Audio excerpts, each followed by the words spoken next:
What happens when a simple seat assignment on a luxury flight turns into a battle of identity, power, and prejudice?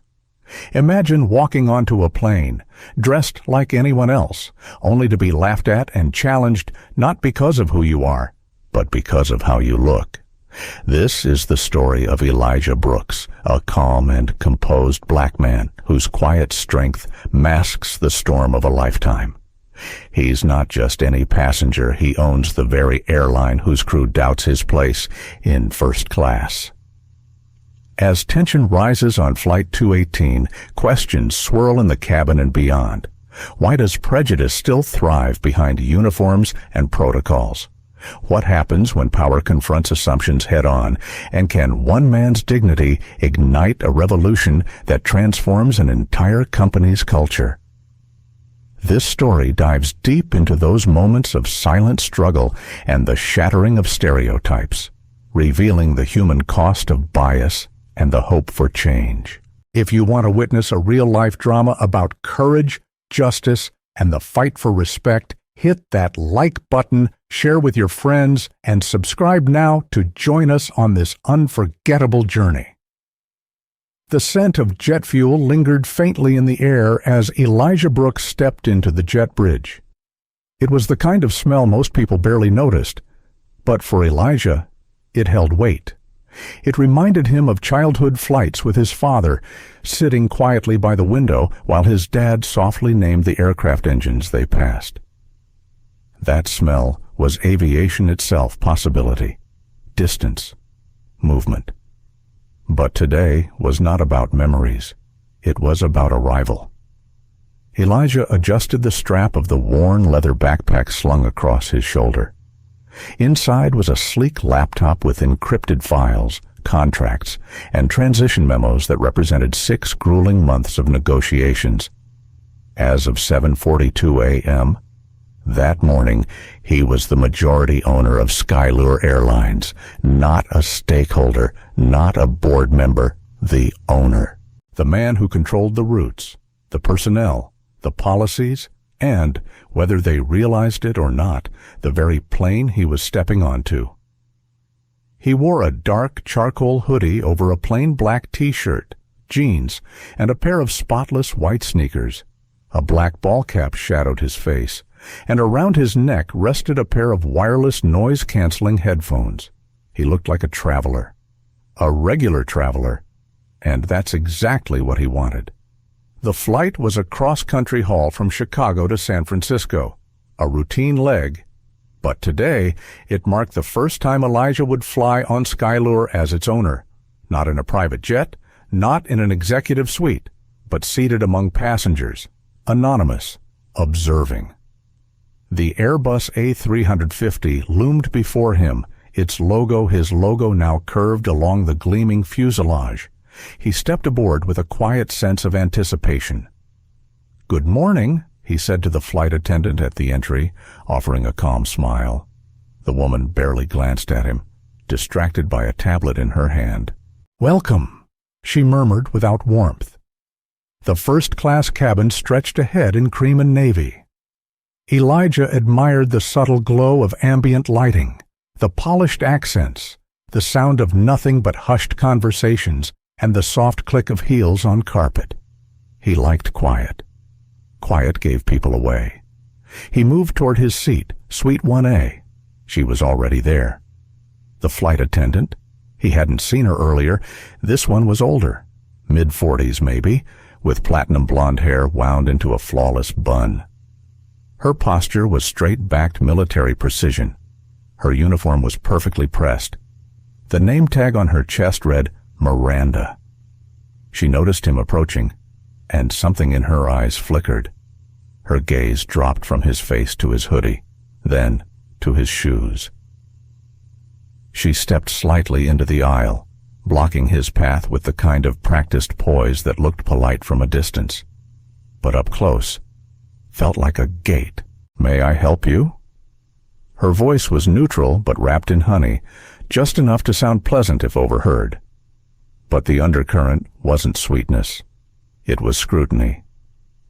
Elijah paused, inhaled slowly through his nose, then held up his phone with his boarding pass clearly displayed. "Just heading to my seat," he said softly. Miranda didn't take the phone. She didn't even look at it. "This is first class," she said, her eyes narrowing slightly. "Perhaps you're in the wrong section. Economy is through the curtain and down the stairs." Elijah didn't react, not with surprise or anger or amusement, just silence. "I believe I'm in the right place," he replied calmly, turning the screen slightly so she could see it. "Suite 1A? There was a pause. A microsecond flicker of disbelief passed across her face, then vanished behind a professional smile. "I see," she said, drawing out the words like she didn't. She made no move to step aside. Elijah offered no further explanation. He didn't need to. He had lived this moment before. Different cities, different lobbies, different versions of the same suspicion. He didn't dress like wealth. He didn't look like ownership, not to people who believed money came with a look. Miranda finally leaned forward to inspect the phone. Her manicured index finger tapped the screen, then tapped again. Her lips tightened. "I've never seen a digital pass that looked like this," she said, a slight edge creeping into her tone. "Did you print this from somewhere, or is it one of those apps?" Elijah held her gaze. "It's the Skylure app, the one your airline promotes." Another pause. Around them, the cabin was filling.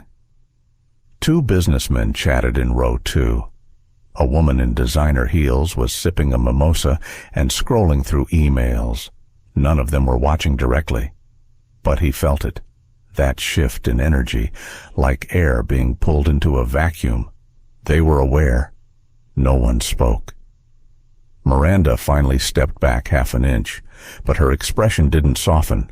"If you'll wait a moment, I'll verify with the manifest. These seats are highly exclusive." She said it the way someone might say, highly restricted. Elijah nodded once. "Take your time." She walked away briskly, and Elijah remained standing, still and composed, though inside something turned. Not anger, something colder, familiar, worn like armor. As he waited, his thoughts drifted to his father, to how many doors that man had knocked on and been denied, to the promises Elijah had made to himself as a teenager watching it happen. Be undeniable. Be composed. Be the kind of man they can't ignore no matter how hard they try. A murmur behind him. A woman whispered, "Is there a problem to someone near her?" He closed his eyes briefly. Then Miranda returned. This time, her smile was wider, sharper, like a blade wrapped in silk.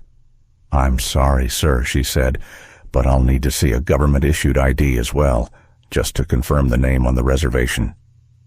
He exhaled. This wasn't about security. This was about disbelief. And it wasn't over. Not yet.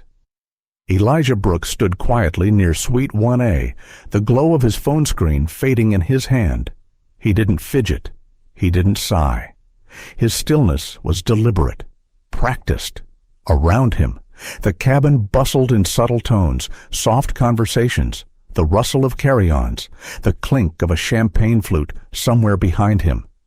But his silence was louder than all of it. Miranda Shea had disappeared toward the galley, boarding manifest in hand, no doubt seeking confirmation of what she didn't want to believe. That this man, dressed in a hoodie and sneakers, had every right to be there. That he didn't just belong in first class, he might belong far above it. The wait was not long. Less than a minute, maybe. But long enough for Elijah's thoughts to drift again. He thought of the boardroom just 3 days earlier. Thought of the skepticism in the room when he walked in as the final bidder for Skylure. He had seen it on their faces, the raised brows, the fake politeness, and then the shock as he outmaneuvered all of them. He hadn't raised his voice. He hadn't needed to. Power. he'd learned, didn't shout. It moved with quiet certainty. It entered rooms people thought it didn't belong in and sat down anyway. When Miranda returned, she did not smile. "Elijah Brooks," she said slowly, holding the tablet. "That is your name." It wasn't a question, but it sounded like an accusation. Elijah nodded once. "And you're traveling alone?" "Yes." Miranda tilted the screen toward him, more for performance than necessity. "Well, Mr. Brooks," she said, placing a precise emphasis on the word Mr. "We've had issues before with fraudulent reservations in premium cabins, people who Photoshop screenshots to sneak into suites. We've had to remain very vigilant." Her voice dripped with practiced caution, the kind used to mask personal bias with policy. Her eyes scanned his hoodie again, the subtle tension in her jaw tightening. Elijah offered no response, only calm observation. Miranda hesitated, then added, "You understand, it's not personal." That was always the refrain. Not personal, just standard procedure, just protocol, just coincidence that the people questioned most often looked like him. He looked at her evenly. "Is it standard procedure to ask for government ID after scanning a verified app-based ticket?" She blinked. The question cut through her routine. "It is," she replied, though her voice faltered. "Would you like to see mine again?" he offered, his tone without edge. Miranda hesitated, then shook her head. "No, that won't be necessary." She stepped aside, just enough for him to move past. "Enjoy your flight," she added, with the thinnest of smiles. Elijah stepped into Suite 1A. The suite was elegant, a sliding privacy partition, a reclining seat that converted into a bed, wood paneling trimmed in brushed steel. He placed his backpack gently in the compartment beside him and sat down slowly, exhaling. But the moment wasn't over. Not really. As he buckled his seatbelt, he noticed it. The way she lingered near the galley entrance. Miranda wasn't moving on. She was watching, and she was fuming. Perhaps not obviously, but her posture had shifted. Shoulders squared, arms folded. That little tension in her neck that betrayed agitation. She didn't like being questioned, didn't like being wrong, and she especially didn't like being challenged politely, without fear, without apology, by someone she had prejudged. Elijah leaned back in his seat and closed his eyes, but his mind refused to quiet. He wasn't angry. Not yet. Anger was fire. It flared, then faded. He had learned instead to absorb it, to store it, to let it become momentum.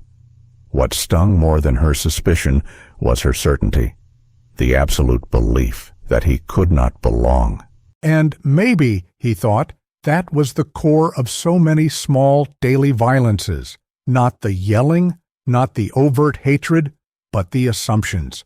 The way someone like Miranda looked at someone like him and saw a mistake in the system, saw a problem that needed correcting.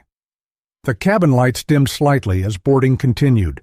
Elijah reached for the water bottle by his seat and took a slow sip. 2 seats behind him, a man in a navy blue suit was watching. Their eyes met for half a second. The man quickly looked away, then leaned toward his seatmate and whispered something. They both chuckled under their breath. Elijah said nothing, but he felt it. That whisper was part of the same current. Stillness again. Then came the voice.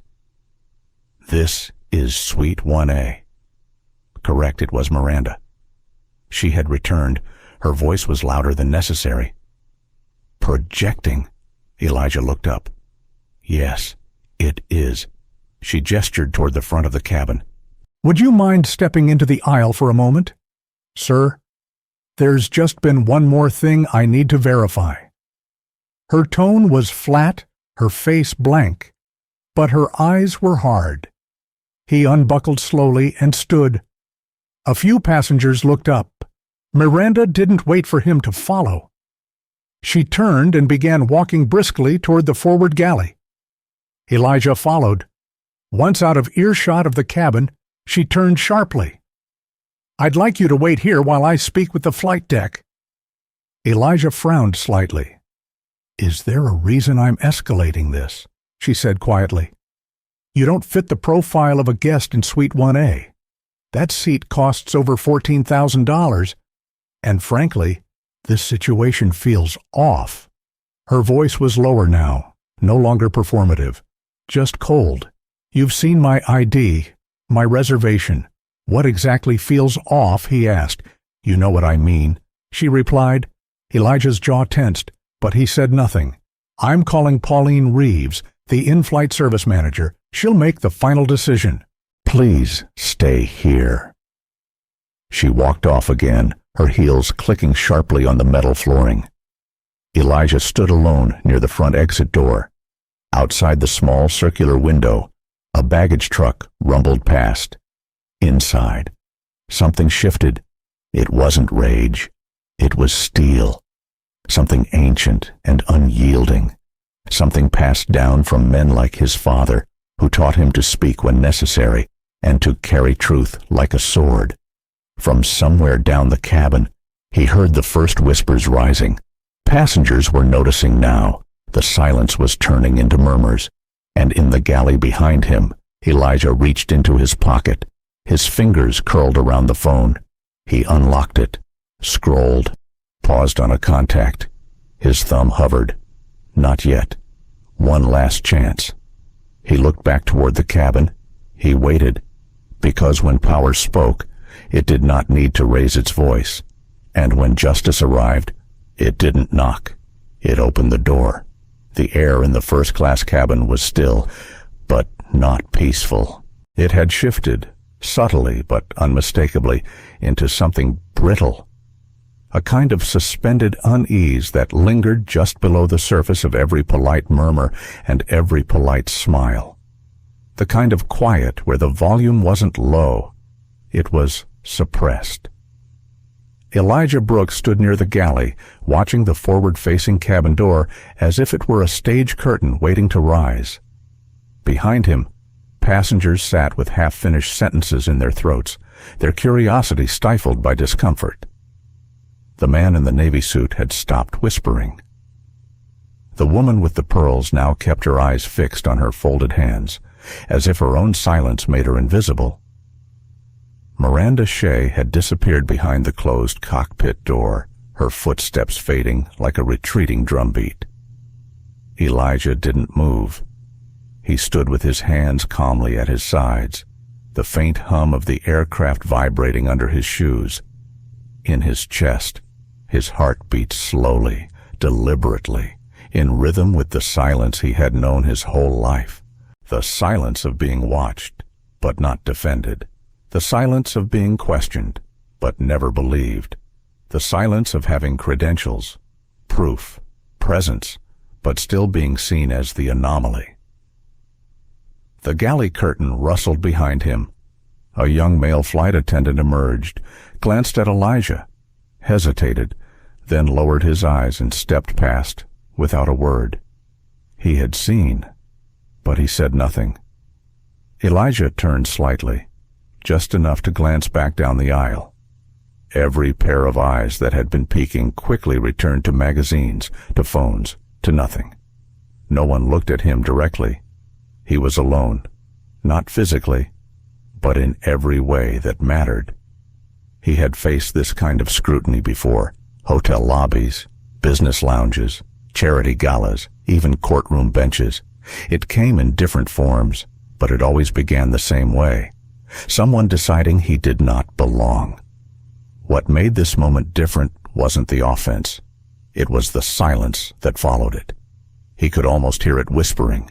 If he belonged, this wouldn't be happening. If he had really paid for that seat, they'd know who he was.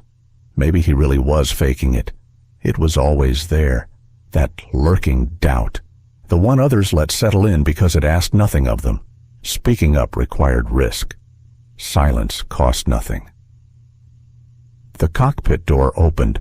Miranda stepped out, followed closely by another woman in her early 50s. She had a calm authority in her face, the kind that came not from smiles, but from command. Her posture was squared, her uniform creased perfectly. Her hair was pulled back into a salt and pepper chignon. A laminated badge hung from her neck with the name Pauline Reeves. This was no junior staffer. This was the senior cabin manager. Pauline glanced at Elijah, her expression unreadable, then at Miranda, who began to speak quickly. "This gentleman insists he belongs in Suite 1A. I've asked to verify his documents and identity multiple times. He was evasive. There are concerns this may be another fake boarding pass situation. We've seen it before. Same app, same trick." Elijah remained silent. Pauline turned fully to him. "Sir, may I see your ID, please?" He handed it to her without a word. She inspected it, then pulled out her crew tablet, tapped, scrolled, tapped again. She paused, looked up at him, then back at the screen, her brow furrowed, then smoothed. She handed back his ID with a polite nod, but no apology. "Thank you, Mr. Brooks. If you'll return to your seat, we'll be departing shortly." Elijah held her gaze. He didn't ask if she saw it. "Did you see the manifest? Did you see the line of security clearance tags next to my name? Did you see the VIP designation codes reserved for dignitaries and board executives?" He didn't say any of it, because it wasn't about proving anything anymore. It was about what they had already chosen not to see. He turned and began walking back towards Suite 1A. As he passed row 2, the man in the navy suit leaned slightly into the aisle. "Hey, buddy," he said, half joking, half sneering. "You should just take the free seat and let it go." "Not worth the show. You know Elijah stopped." For a moment, he thought about turning to answer. Then he realized something deeper. The man wasn't mocking out of superiority. He was mocking out of discomfort. People like him depended on the illusion of order, of status earned by dress codes and watch brands and skin color. Elijah's presence here unraveled that illusion. So instead, he looked forward, walked to Suite 1A, sat down, buckled his seatbelt, and waited.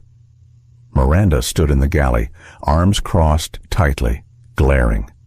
Pauline said something to her in a quiet tone, and Miranda's face twisted. The curtain closed again, but the cabin did not settle. Something had changed. It wasn't loud, but it was present. Tension had seeped into the air vents and woven itself into the upholstery. A story had started forming in the minds of every passenger, but none of them knew how it ended. Not yet. Elijah reached for his phone. He tapped it awake, scrolled past messages, past notifications, past press alerts about the acquisition. He stopped on a name, Renee Langford, the woman who had signed off on his final documents, the chief operating officer of Skylure Airlines, a friend, a trusted advisor, a woman who didn't tolerate rot in the system. His thumb hovered. He didn't press call, not yet. Stillness again. Outside the window, the world was waiting. So was he. If the system corrected itself here, it would be a small miracle. But if it didn't, he would. The silence in Suite 1A returned, but this time, it wasn't isolation. It was strategy. It was power, biding its time. It was the hum before thunder. The plane had not moved an inch, yet the tension on board had shifted into a slow, grinding current beneath the calm. A quiet turbulence of perception, of power, of consequence. Elijah Brooks sat in Suite 1A, his phone resting gently in the palm of his hand. His fingers were still. The screen glowed softly. The name Renee Langford waited in bright white letters, framed by the blue light of impending resolution. But he didn't press the button. Not yet. Outside the cabin, the airport world moved on as if nothing was happening. A baggage cart rumbled along the tarmac. A ground crew member signaled to someone unseen inside, though everything was stalled. A few rows behind him, a conversation began in hushed tones. "I told you I saw something earlier." "What? Like fake tickets?" "No, but he looked like he was arguing." Voices dipped back into silence. Elijah exhaled through his nose, then leaned back. The seat was designed for comfort. Its leather was stitched with luxury, but right now it felt like armor. He wasn't sitting in 1A. He was defending it. The curtain to the galley rustled again. Pauline stepped through first, followed by Miranda. This time, the dynamic had changed. Pauline's shoulders were stiffer. Miranda looked visibly irritated, though she tried to mask it behind professional neutrality. Pauline approached his suite with a clipped smile. "Mr. Brooks," she said, "we've re-verified your boarding information, and there is no issue with your seat. You're cleared to stay where you are. We apologize for any confusion earlier." Confusion, not error, not misconduct, just confusion. Elijah gave a small nod. His voice was even. "Thank you." Pauline turned away. Miranda lingered. She stood just outside the partition of the suite, her eyes tracing over Elijah again. It was as if she still couldn't accept what had just happened, that he had not been escorted off, that she had been wrong. She didn't speak, but her silence said enough. She turned sharply and disappeared behind the galley curtain. Elijah waited a moment, then tapped the call icon on his phone. 1 ring. 2. Then a crisp, warm voice answered. "Elijah," Renee Langford said without missing a beat. "Are you all right?" He smiled faintly, the sound of her voice a steadying presence. "I'm on Flight 218 to San Francisco, Airbus A350, sitting in 1A. There was a pause on the other end. A sharp pause. Elijah didn't need to explain further. "They gave you trouble," she said. He didn't answer right away. "I think we've got a culture problem. Renee, it's subtle, but deep." And it just greeted me with a strained smile and a scanner. "I'm coming," she said immediately. "You don't have to. I do. It'll mean more if I'm there. They'll know who I am. But they need to see who you are. This time." Elijah smiled for real. "All right. Come to the gate. We're still boarded. Flight hasn't closed." He hung up. The call had lasted under a minute, but the energy in the cabin had shifted again. It was almost chemical, the kind of change you couldn't see, but felt, like the scent of rain before the first drop. The man in 2A glanced back again.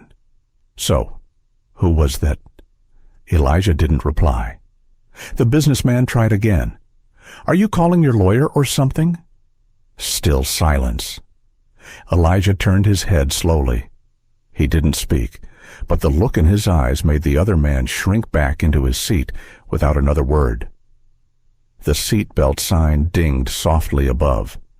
Miranda reappeared, this time with a tray of drinks.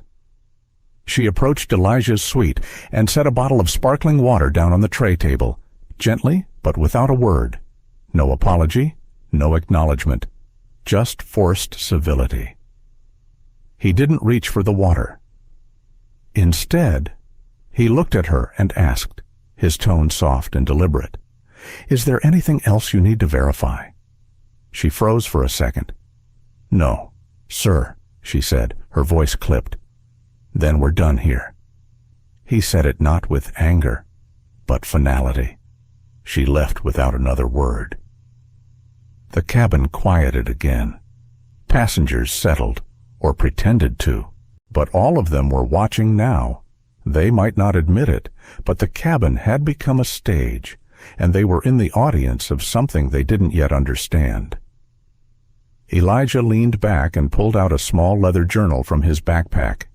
Inside were notes, ideas, things he'd scribbled between meetings.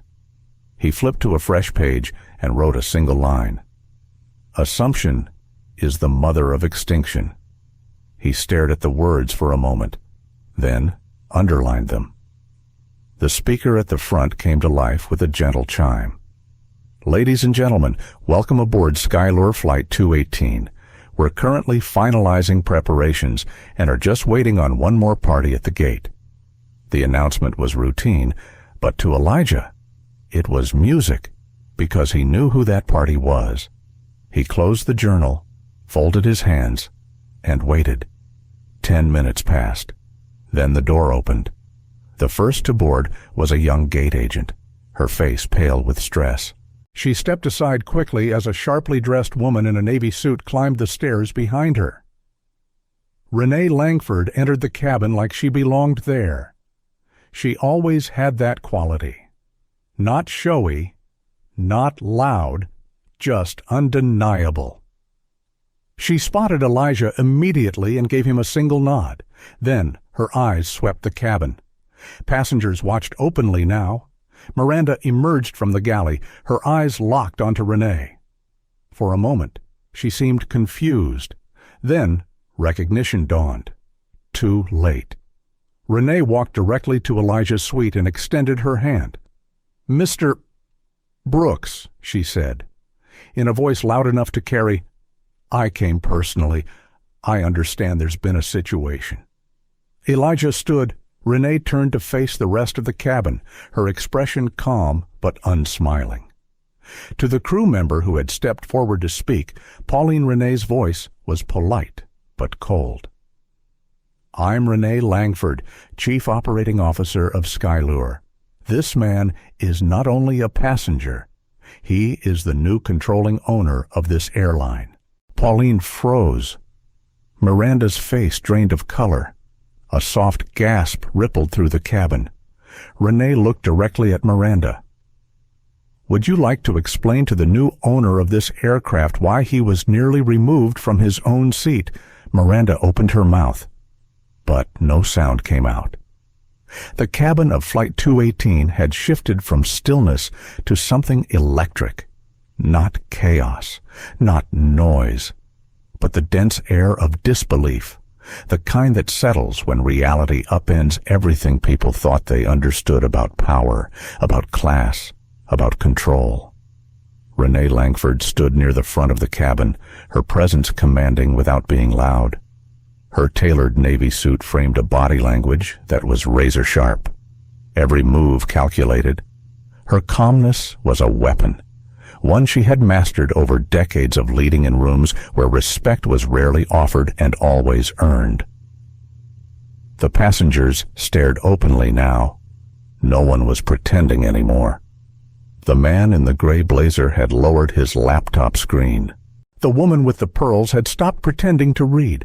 Everyone was waiting to see what would happen next. Pauline Reeves tried to recover first.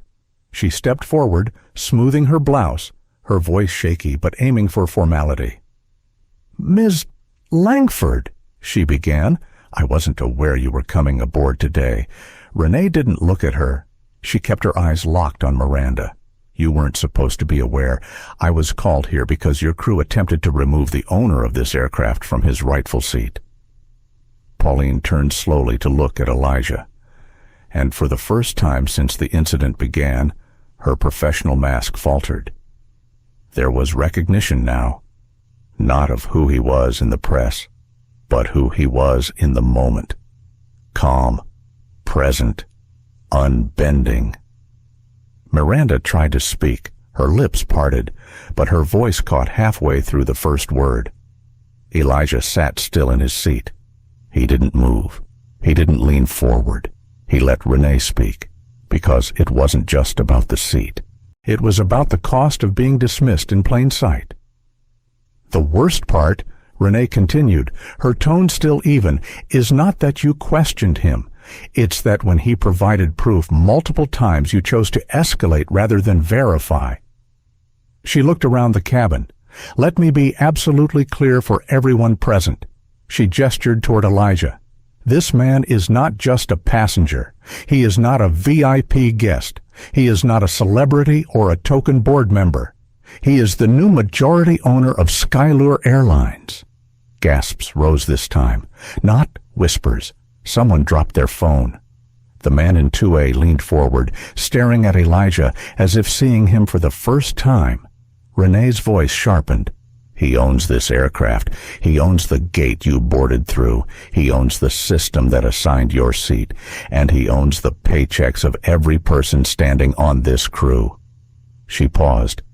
That includes you, Miranda. Miranda looked like she had been slapped. Her face went pale. Her eyes blinked rapidly. She took a step back, but there was nowhere to hide. Elijah watched her carefully. He felt nothing close to triumph. No satisfaction in her unraveling. Only the echo of every time someone had dismissed his presence based on nothing more than skin and silence. Renee turned to Elijah. "Would you like to speak?" He shook his head once. "Not yet." She nodded. "Then I'll continue. To the passengers here today, I apologize for the delay, but I want you to understand what happened because transparency is now part of how this airline will operate." She turned to the rest of the cabin, her voice rising slightly, not in volume, but in conviction. When someone buys a first-class ticket, they're not buying respect. That should be free. It should be automatic. It should be assumed. What happened here today was the opposite. She looked directly at Pauline now. You allowed a subordinate to humiliate a man who did nothing wrong, a man who showed more patience in the face of disrespect than most executives I know. Pauline lowered her gaze. Renee continued, "If the only mistake made here was a boarding error, we would not be having this conversation, but it wasn't a mistake. It was a judgment. And that, ladies and gentlemen, is the problem." She paused again. The silence that followed was full of weight. Miranda spoke. Her voice cracked. "I didn't know who he was. That's exactly the point." Renee replied, "You don't get to decide who someone is based on their hoodie, or their shoes, or their skin. You had all the information you needed, and still you chose to treat him like an intruder. That's not confusion, that's bias." "Pauline," she added without looking away, "we'll speak privately when we land. Miranda, please step off the aircraft. Your duties on this flight are concluded." Miranda's eyes widened. Her lips trembled. She looked at Pauline, who remained motionless. Then she looked at Elijah. Her mouth opened, trying to form something that resembled an apology, but nothing came, not one word. She turned and walked down the aisle, the eyes of every passenger following her, not out of curiosity now, out of judgment. She disappeared through the forward door. The silence remained. Elijah closed his eyes for a moment, not to rest, to breathe, to push through the pressure in his chest that had nothing to do with altitude. When he opened them, Renee had taken the seat across from him, in the empty suite 1B. He leaned toward her slightly. "Thank you for coming." She nodded. "This is why you bought the company, isn't it?" "Partly." He looked down at his hands. "There was a time I thought ownership would shield me from this." He paused. "But I realize now it's not about shielding. It's about dismantling the system that makes people like her feel entitled to behave that way." Renee smiled, just barely. "Well, now you can. And we will." Elijah looked around the cabin. Some passengers avoided eye contact, others nodded slightly, and some very few looked embarrassed. It was fine. He wasn't here for their comfort. He was here for clarity. The aircraft door closed with a hiss. The cabin lights dimmed slightly in preparation for departure. The silence was different now. It was not tension. It was realization. A shift that began in the corner of one person's mind and then moved outward, like water soaking into cloth. Elijah picked up his journal again. He wrote 3 words: seen, heard, still. He underlined them once, and then the wheels began to roll. Suite 1A had never felt so quiet. Not in all the years the aircraft had flown thousands of passengers across skies and time zones. Not in all the months it had carried executives and influencers and minor celebrities. Not until this moment, when every breath, every heartbeat, every lingering stare was laced with something more than shock. It was revelation. Not just about who Elijah Brooks was, but about who they were. The first-class cabin had returned to a fragile stillness. The wheels had begun their slow roll toward the runway. The hum of the engines filled the background like a lullaby that couldn't quite soothe what had just taken place. No one spoke. Elijah sat with his elbows resting lightly on the armrests, head tilted back, eyes closed. From the outside, he looked at peace. But on the inside, the storm hadn't settled. It had simply moved inward. His mind raced with more than anger. It churned with legacy.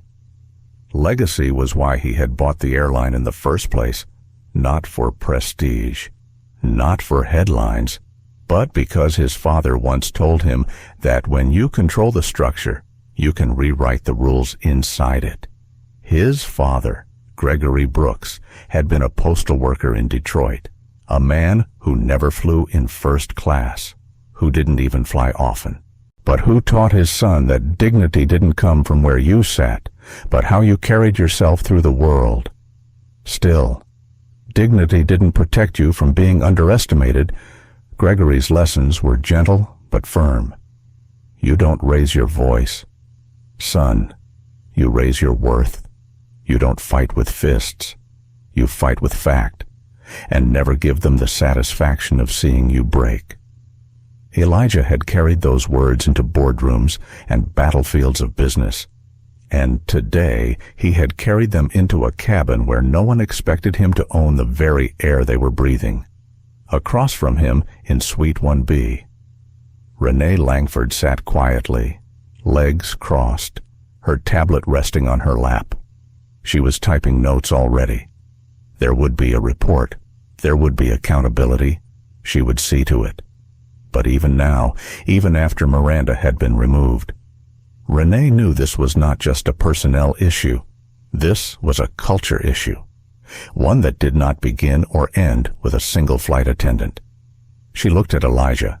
She had worked beside him long enough to know when he was thinking deeply, when his silences were not passive, but intentional. "What do you want to do next?" she asked quietly. He opened his eyes slowly. "Make sure this moment doesn't go to waste."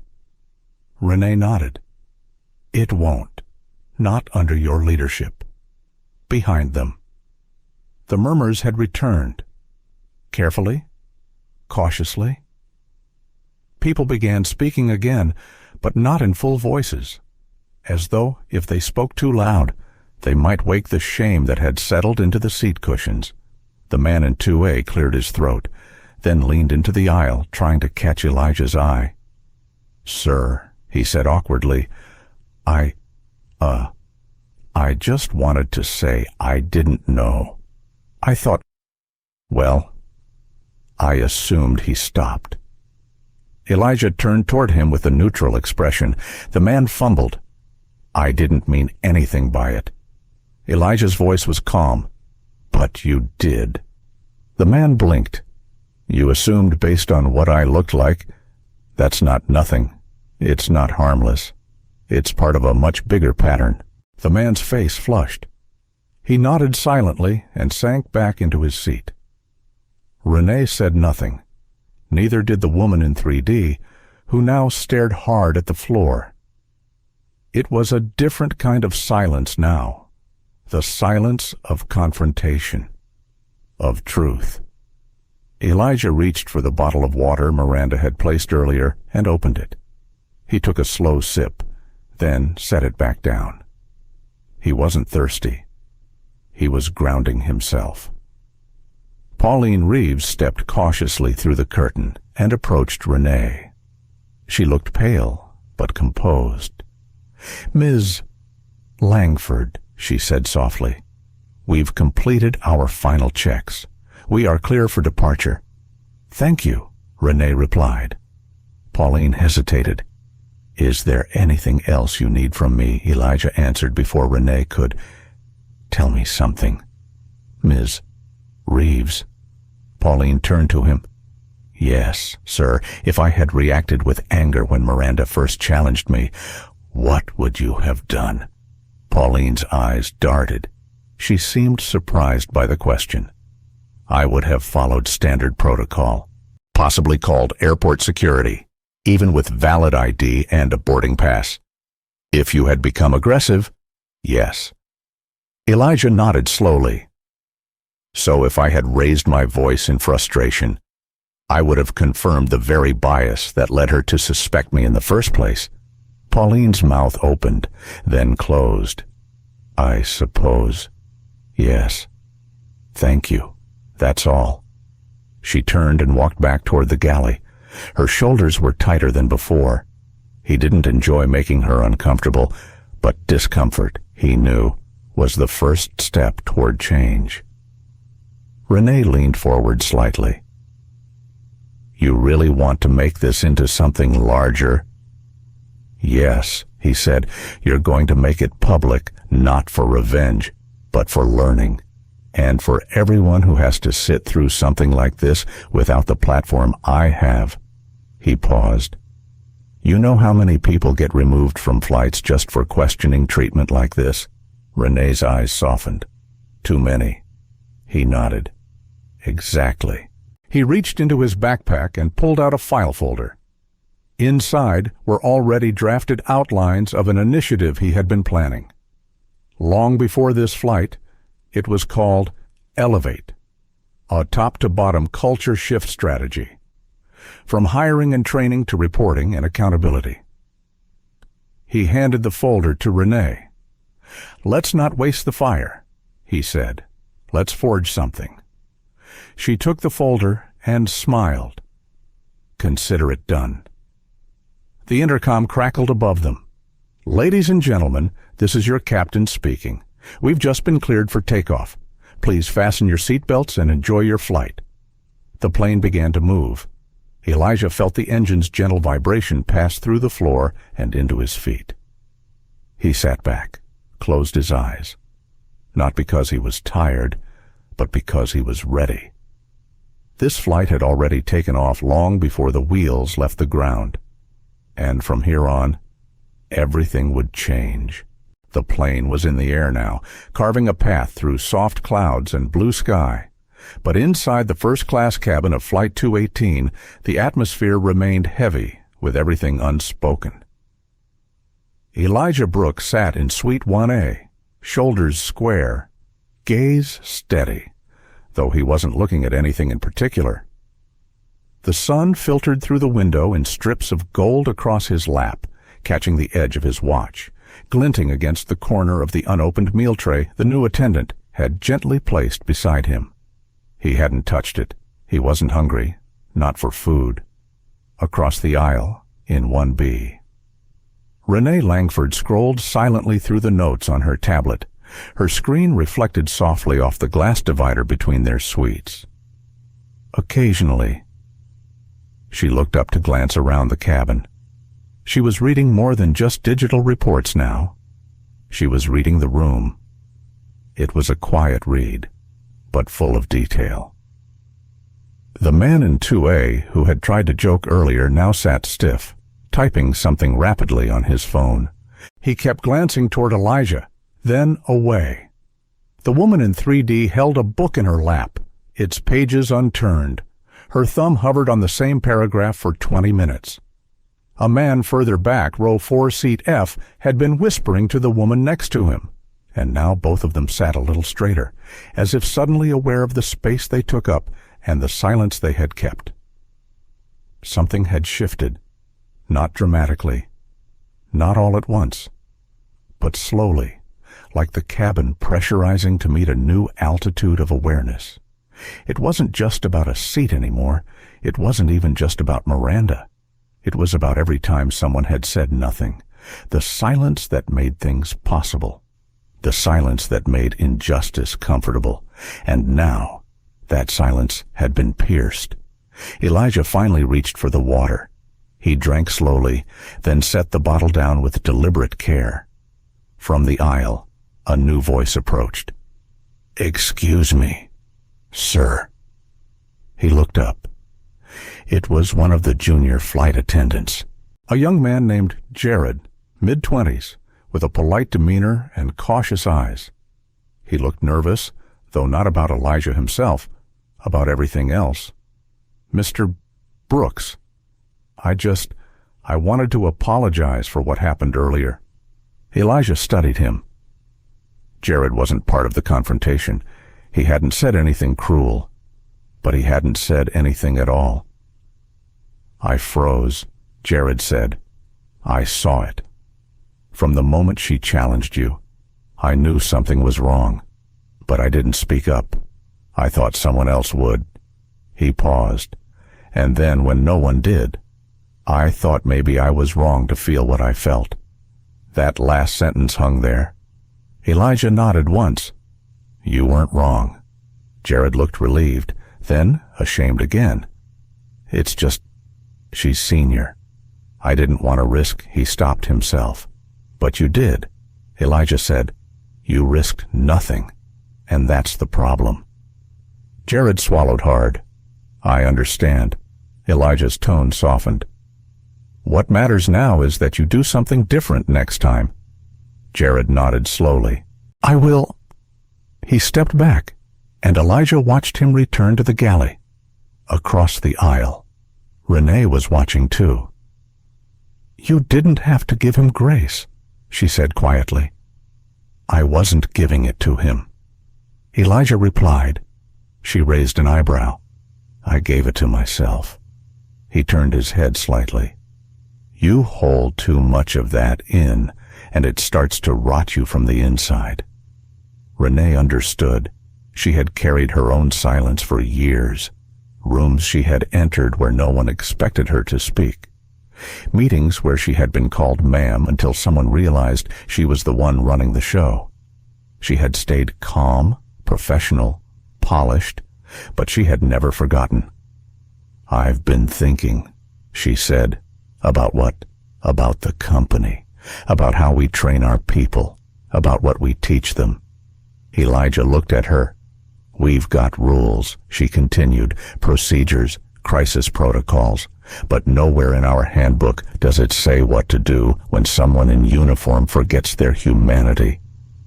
Elijah's voice was soft. "Then maybe it's time we rewrite the handbook." She smiled. "I was hoping you'd say that." Back in row 3, the woman with the pearls stood up slowly and crossed the aisle. She approached Elijah's suite with hesitant steps, one hand clutching the strap of her purse. "Mr. Brooks," she said gently. He looked up. "I want to apologize." Her voice wavered. "Not for what I did, but for what I didn't." She swallowed. "I watched it happen. I knew it was wrong. I said nothing." Elijah didn't interrupt. She took a breath. "The truth is, I thought it wasn't my place, but silence was the most comfortable option, and I chose it. I'm sorry for that." He nodded. "Thank you." She returned to her seat. In that brief exchange, no forgiveness was demanded. None was expected. It was a moment of reckoning, a soft, unpolished truth spoken aloud. And for Elijah, that mattered more than any grand gesture. Change didn't come in applause. It came in the small discomfort of owning complicity. It came in quiet moments, in looks held too long, in nods exchanged between strangers who now saw each other differently. It came when passengers who once averted their eyes now looked directly at him, not in awe, not in pity, but in recognition. The plane continued westward, miles ticking past unnoticed. In Suite 1A, Elijah opened his journal again. He flipped to a blank page and began to write. Today was not about me. It was about every person who's ever been told they don't belong. It was about how systems stay broken because silence greases the wheels. It was about how the same silence, when broken, can spark something new. He closed the journal. Outside the window, the sky stretched open and endless. Inside, the cabin had never been so quiet, but for once, it was a quiet made of reflection, not repression. That was progress, slow, fragile, unfinished, but real. The terminal hallway was quiet. Sterile white walls and glossy tiled floors echoed with distant footsteps, luggage wheels, and the occasional airport announcement breaking through the static. Miranda Shea sat alone on a low bench near Gate 37, arms folded tightly, her jaw clenched. Her navy blazer was still perfectly tailored, her hair still pinned high and tight, but her composure had cracked. The moment the cabin door hissed shut behind her, something in her body deflated. Her shoulders slumped. Her stomach churned. Her hands trembled even as she tried to still them. She looked around as though someone might recognize her. No one did. Not yet. But they would. The truth was still blooming in her mind like an ink stain. He owns the airline. That sentence played over and over again in her head. He owns the airline. She hadn't seen it coming. Not for a moment. To her, he had been just another passenger. Just another man who didn't look the part. The hoodie. The cap. The quiet confidence it had unsettled her. Because it didn't make sense. In her world, Power wore Armani and used concierge services. Power announced itself with expensive watches and glossy briefcases. Power didn't wear sneakers. Power didn't look like him. And that's where she had failed. Not just in action, but in imagination. She had stood in the aisle, laughed in his face, told him the seat was too expensive for someone like him. And now she sat alone, her career unraveling like a pulled thread. Her phone buzzed in her bag. She hesitated before pulling it out. Messages? Dozens already. Texts from coworkers. Miranda, are you okay? What happened on 218 Girl? Please tell me this isn't true. She didn't open them. She opened her browser instead. Her fingers shook slightly as she typed her own name. The first result made her stomach drop. Viral video flight attendant humiliates airline owner on his own plane. Her photo was the thumbnail. The video was just under 2 minutes long. The voice of Renee Langford echoed clearly through the cabin recording. He owns this aircraft. He owns the gate you boarded through. He owns the system that assigned your seat. Miranda slammed the phone face down on the bench, her breath catching in her throat. It was already everywhere. Her face, her voice, her arrogance.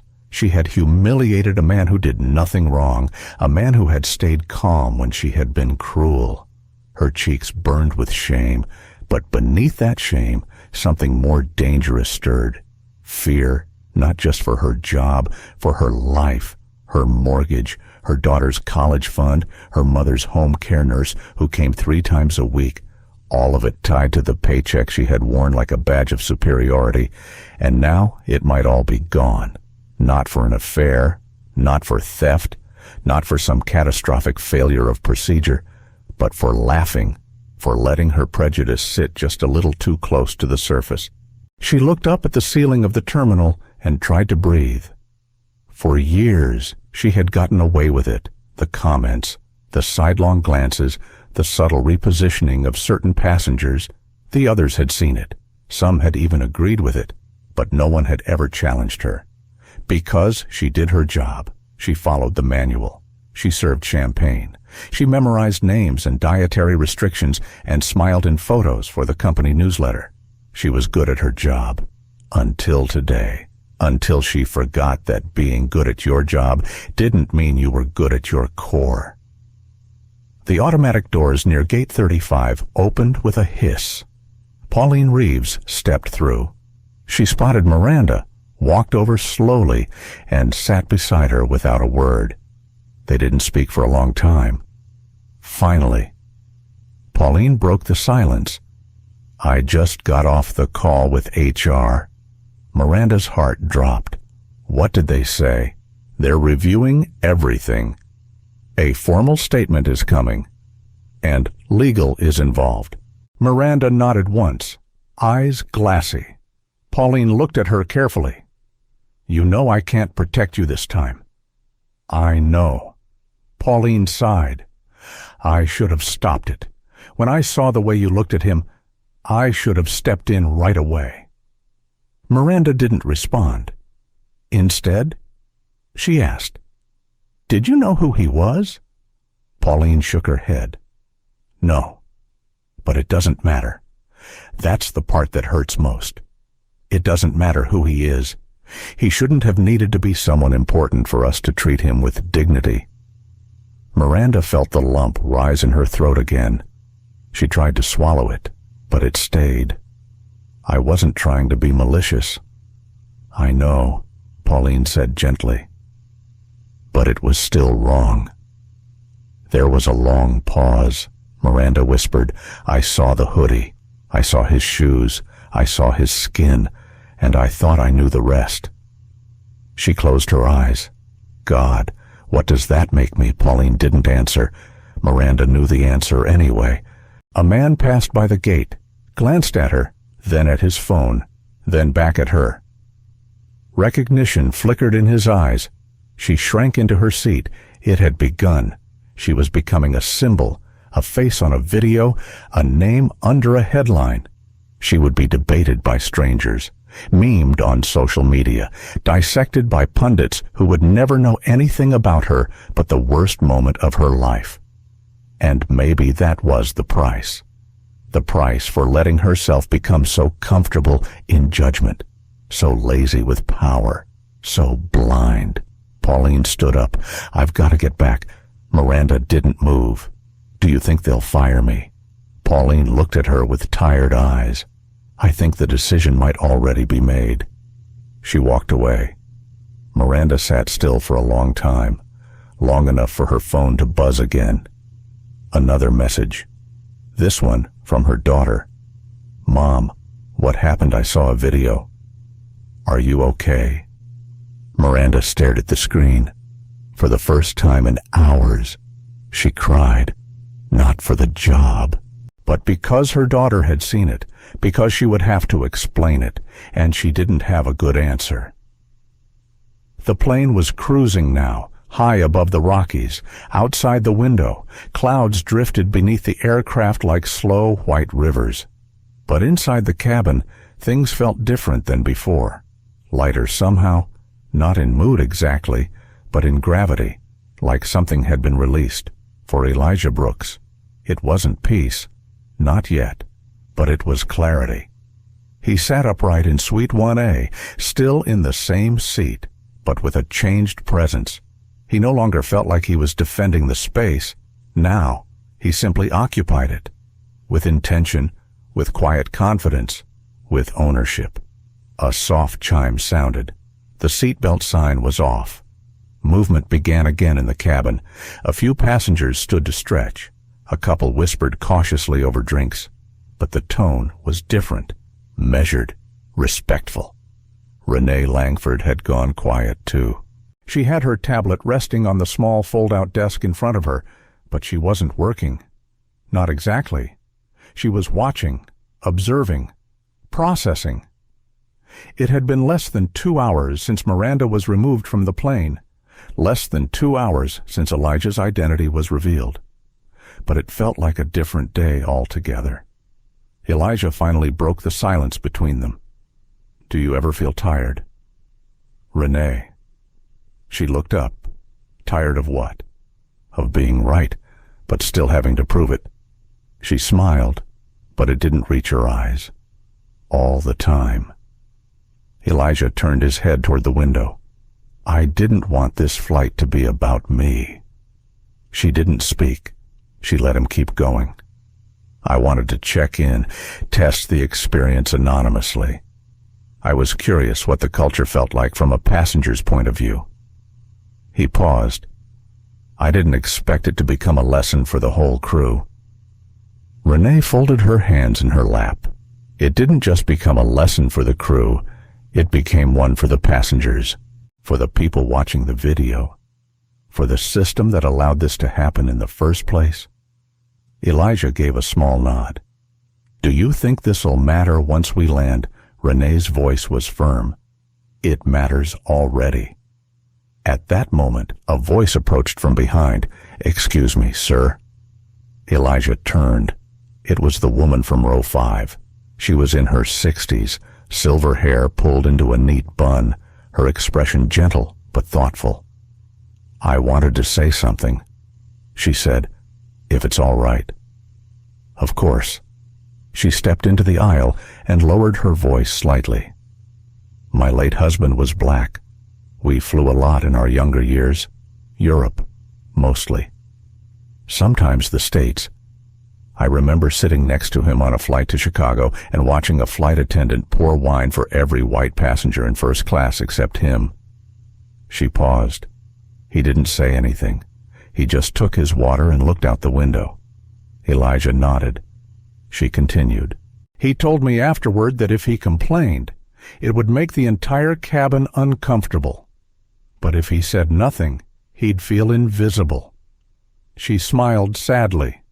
So he chose silence, not because it was weakness, but because it was armor. Elijah felt something tighten in his chest. "Thank you for telling me that," he said softly. She touched his shoulder gently, then returned to her seat. Renee watched her go. "Stories are currency," she said. "They always have been." Elijah sat back again. "Tell me more about Elevate," Renee said. He opened his journal. "It's not just about policy reform. That's part of it. Sure. But we need to change how people think, not just what they're allowed to do." She nodded. "Training. More than that, immersive experience modules, implicit bias education, emotional intelligence development, every new hire, every current employee, from gate agents to corporate." He flipped to another page. "It's not enough to punish bad behavior. We have to reward awareness. We have to make empathy part of the job description." Renee smiled. "I like it. We'll roll it out in phases. Pilots first, then senior cabin crew, and eventually full implementation." He looked at her. "But it only works if we model it from the top." She leaned in. "Then let's model it." At that moment, a soft knock on the edge of the suite wall drew their attention. A tall man with a gentle expression stood just outside the divider. "Sorry to interrupt." Elijah nodded toward him. "Not at all. I'm Daniel Price. I work in logistics. Skylure Cargo Division. I was in economy, but they moved me up after what happened." Elijah gestured to the seat across from him. "Come in." Daniel sat, clearly unsure of how to start. "I just wanted to say thank you for staying calm, for not making it worse." Elijah looked at him. "Why would it be worse?" Daniel hesitated. "Because people expect black men to lose their cool." He swallowed. "But you didn't. And that matters." Elijah's eyes didn't blink. "But it's exhausting," Daniel continued, "being patient with the world while it figures out how to see us." Elijah nodded. "It is." Daniel stood. "Well, if there's ever an opening in the culture team, I'd like to be part of it." "There will be," Elijah said, "and we'll need people like you." Daniel smiled, nodded, and walked away. Renee exhaled slowly. "You've already started something, Elijah." He turned toward her. "Then let's make sure it doesn't stop when we land." The captain's voice came through the overhead speaker. "Ladies and gentlemen, we'll be beginning our descent into San Francisco shortly. Please return to your seats and fasten your seatbelts." Elijah looked out the window again. The city was coming into view. Bridges like threads, sunlight dancing on the bay, fog rolling in from the edge of the world. The landing would be smooth, but the real work would begin on the ground. The wheels touched down with a soft thud. Elijah Brooks barely blinked as the aircraft eased onto the tarmac.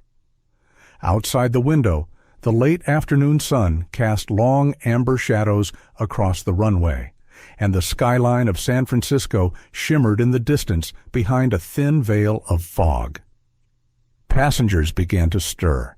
Seat backs lifted, screens dimmed, laptops snapped shut. The usual end-of-flight routine was unfolding, but nothing about this arrival felt routine. In Suite 1A, Elijah remained seated, hands folded in his lap. His journal rested closed beside him, its worn leather cover reflecting the orange light. There were more pages to fill. He knew that now. Renee Langford removed her seatbelt and glanced toward him. "You good?" He nodded slowly. "Better than when I boarded?" "Same here," she replied. The intercom clicked on. The captain's voice came through, calm and composed. "Ladies and gentlemen, welcome to San Francisco. Local time is 4:43 p.m. We ask that you remain seated with your seatbelts fastened until the aircraft has reached the gate. On behalf of the crew at Skylure Airlines, thank you for flying with us today." There was something in his tone, a shift, not just courtesy, but awareness, as if even the flight deck had not escaped the echo of what had transpired in Cabin 1. As the plane rolled toward the gate, Elijah finally looked around. His eyes moved gently from seat to seat. Some passengers avoided his gaze, others offered quiet nods. A few smiled awkwardly, unsure of what to say, but still needing to say something without speaking. In 3D, the woman who had apologized earlier held his gaze and gave the smallest of respectful nods. Elijah returned it. In 5C, the woman who'd spoken about her late husband had already gathered her purse and was clutching a worn paperback novel. Her hands were trembling, ever so slightly. In 2A, the man who had once smirked now sat straighter, humbled by the flight's unexpected arc. Every face told a story now. A story interrupted, rewritten, unfolding. As the aircraft reached the gate, the familiar ding of the seatbelt sign turning off echoed through the cabin. People rose slowly. Not frantically, not chaotically, but with a kind of reverence that felt new. Elijah didn't move. He waited until most of the passengers had filed out before standing. Renee remained beside him. "We have press outside," she said. "Of course we do." "You want to say something?" He thought for a moment. "Yes, but not about me." Renee raised an eyebrow. "You're the headline." "Exactly. And that's the problem." He grabbed his bag from the overhead bin, slid the journal inside, straightened the strap on his shoulder. "Let's talk about culture, about bias, about fixing what needs to be fixed.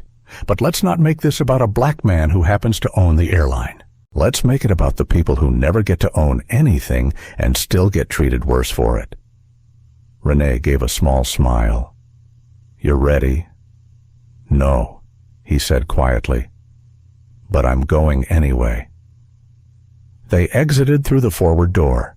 The air bridge was quiet at first, then came the flash of cameras. Not paparazzi level. Not yet, but enough to signal that something had cracked the surface. Elijah kept walking, his expression neutral. Renee walked beside him, fielding questions with polite deflections. Is it true he was denied his seat? Will there be a lawsuit? How did the flight crew respond? No comment for now. Thank you. We'll be making a statement soon. Please reach out to corporate communications. Thank you. They stepped through the terminal doors and into the waiting area. More phones lifted, a few gasps, some applause. That one, Elijah didn't acknowledge. He wasn't here for applause. He was here for change. As they approached the exit, an airport manager stepped forward, extending a hand. "Mr. Brooks, welcome back to San Francisco. We're deeply sorry for what occurred today." Elijah accepted the handshake but said nothing. The man continued. We've arranged a private exit if you'd prefer to avoid the press conference area. Elijah looked to Renee, then shook his head. No. I'll speak. They were led down a short hallway to a small media room near the executive terminal. A dozen journalists were already gathered. Most were local, a few national. Microphones lined a modest podium. A Skylure logo was projected on the wall behind it. Renee stood beside him, clipboard in hand. We're not issuing official statements yet, but say what you need to say, she said gently. Elijah approached the podium. For a moment, the room went still. Then, the cameras rolled. He spoke. Good afternoon. My name is Elijah Brooks. I am the CEO and majority owner of Skylure Airlines. Today, on one of our own flights, I was publicly challenged for simply sitting in the seat I purchased, a seat I helped design, on a plane I own.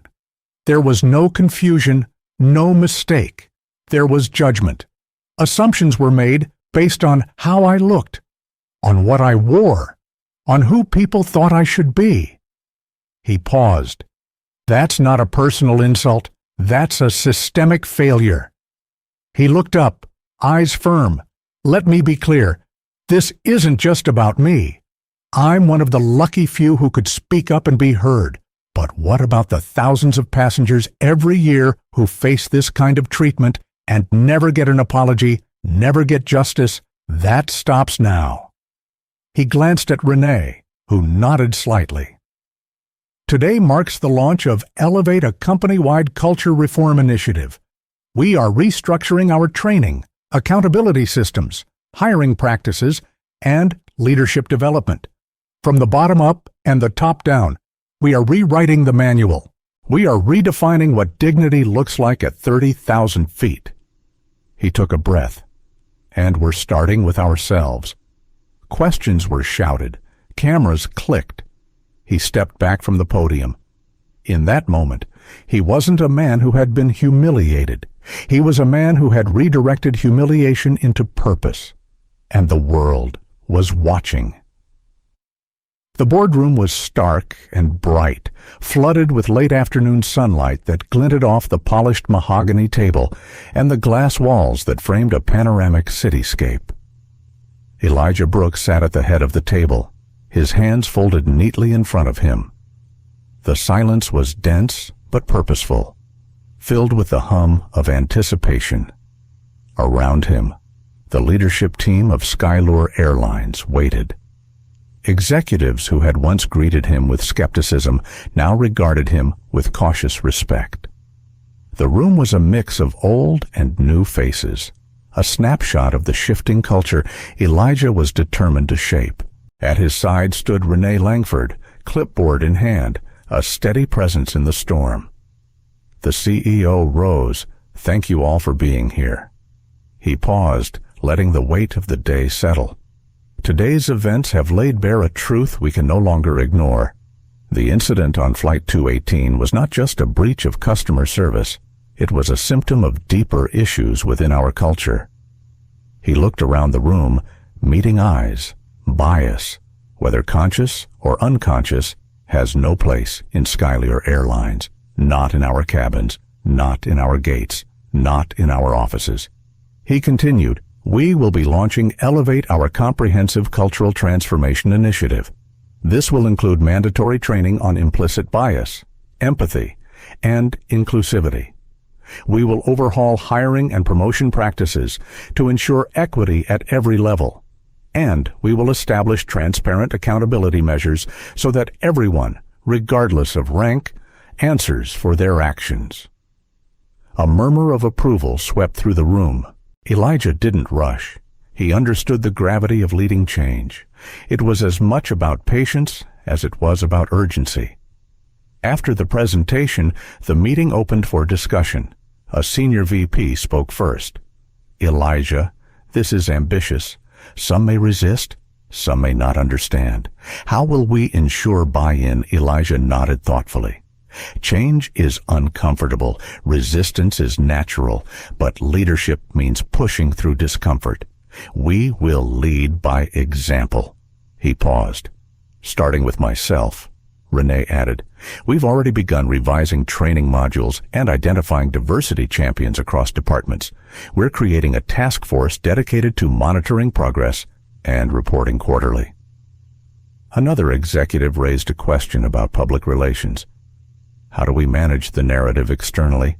The video has gone viral. The story is everywhere. Elijah's eyes darkened. We don't shy away from accountability. We face it head on. We own our mistakes and use them as a catalyst for growth. Because true leadership is not about perfection. It's about courage. The room was silent for a moment. Then nods began to ripple through the ranks. Later that evening, Elijah returned to his penthouse overlooking the city. The skyline glittered beneath a fading sunset. He poured himself a glass of water and sat by the window, journal in hand. He thought about Miranda Shea, the woman who had laughed at him, who had been the spark that ignited this reckoning.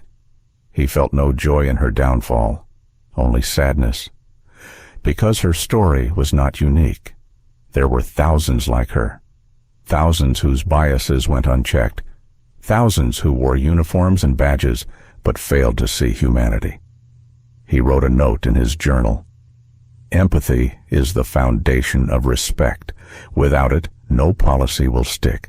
He read it twice, and then he wrote a plan not just for Skylure, but for himself, to hold space for discomfort, to listen more, to lead with humility. The phone buzzed on the table. A message from Renee. Media wants a follow-up interview. He smiled faintly. We'll give them a story worth telling, because this is not the end. It is only the beginning. The morning sun filtered softly through the tall windows of Skylure Airlines headquarters. The city below was alive with movement cars streaming through avenues, workers crossing streets, the endless hum of urban life unfolding. Inside the glass tower, Elijah Brooks sat quietly in his office. The skyline stretched behind him like a promise.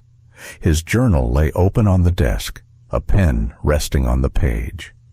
The words written in ink were not grand declarations, but simple truths.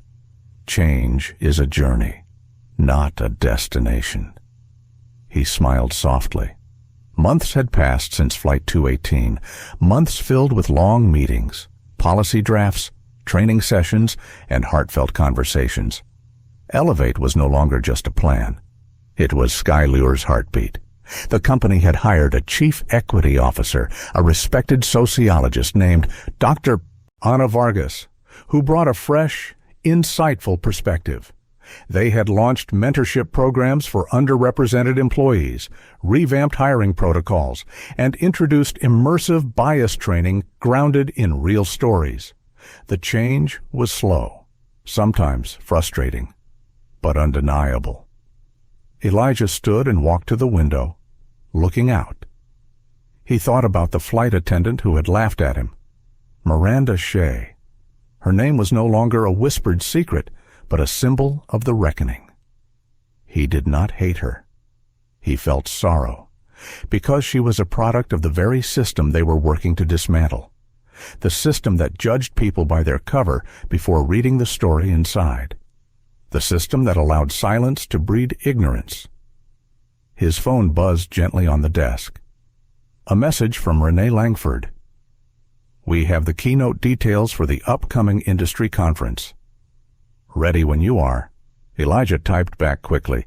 Let's show them how to fly differently. As he prepared to leave, he glanced once more at the journal. He ran his finger along the words written on the last page. Seen, heard, valued. He had learned that ownership was more than possession. It was stewardship, a responsibility to lift others as you rise. The elevator hummed upward as Elijah stepped inside, his reflection merging with the city skyline behind him. it was a new horizon, not just for him, but for Skylure Airlines, for the passengers who boarded with hope, and for the crew who served with respect. The flight was far from over. But now, the course was clear. The future was waiting, and this time, they would all fly together. Elijah Brooks' journey is a powerful reminder that prejudice doesn't just hurt individuals, it chips away at the soul of entire communities and companies.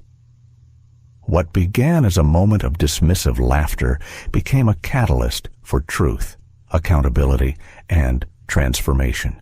We watched as silent complicity was confronted and how courage in the face of discrimination can inspire change. But this story is far from over. It calls on all of us to challenge our own assumptions, to speak up when we see injustice, and to build a world where dignity is the standard, not the exception. Let Elijah's experience be a mirror that reflects our shared responsibility to stand against bias in the skies and beyond. If this story moved you, if it made you think or feel, please like, share, and subscribe to our channel. Stay tuned for more real-life stories that expose truths, celebrate resilience, and inspire us all to be better. Together, let's keep the conversation alive and the fight for justice ongoing. Your voice matters.